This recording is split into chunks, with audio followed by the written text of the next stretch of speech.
म्हज्या भयणीनो आनी भावनो, आमी आदाम आनी एव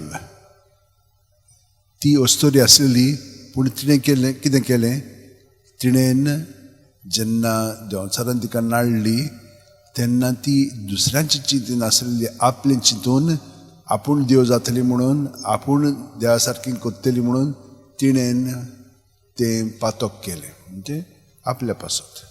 पूण आयज पळय जेजू आपली आवयक अस्तोरी म्हणटा, पूण ही अस्तोरी कशे भशेन जियेता, आपल्या पासत न्हय, तांकां गरज आसा, ती कितें कोत्ता, ही गरज आपल्या पुताशी वत्ता आनी पुताक सांगता, बाबा हें मातशें पळय रे, मागीर तो हे भाशेन आमकां जें मागता माय पळय तें दिता.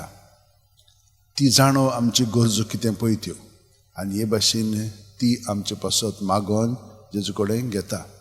जेजू पळयात आपल्या बापाय भाशेन, पयले वाचपान आमी पळयना कशे भाशेन देव आपले पोरजेक सारको एके अस्तोरे भाशेन भुरग्याक जशे भाशेन एक अस्तोरी ताचो परामर्श करता, ताका तिच्या ओड्ड्यांतलें तो ताका दूद दिता, पाजता, घोटाय दिता, हे भाशेन देव आमचो सगळ्यांचो परामर्श करता.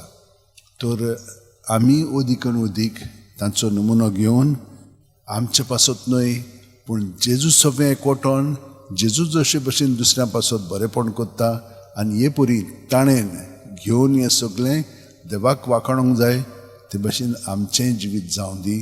आमी दुसऱ्यां पासत जेजू सगळें वावुरया आनी आमी सगळीं जाणां बरोबर देवाक वाखाणया. सगळीं जाणां आमचे हात अशें उठेन धरून, दोळे बंद करून, प्रत्येक सुस्कारान पळयात तो आमचें सगळें येता आनी आमकां तो घोटाय दिता, कृपा दिता, ताचे सारकी जावच्याक आमच्या उतरांनी, कोन्यांनी आनी चालींतल्यान.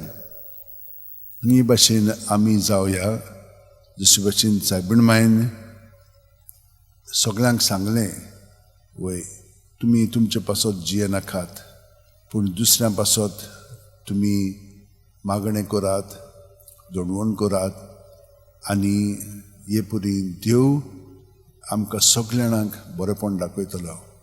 जेन्ना आमी दुसऱ्यां पासत मागणें कोत्ता तेन्ना तांकां देव सगळें बरें पळय तें दिता, कित्याक तांचें जिवीत दादोशी केलें म्हणटच ती देवाक वाखाणटली आनी ती दुसऱ्यांक देवा सुरशीं हाडटली.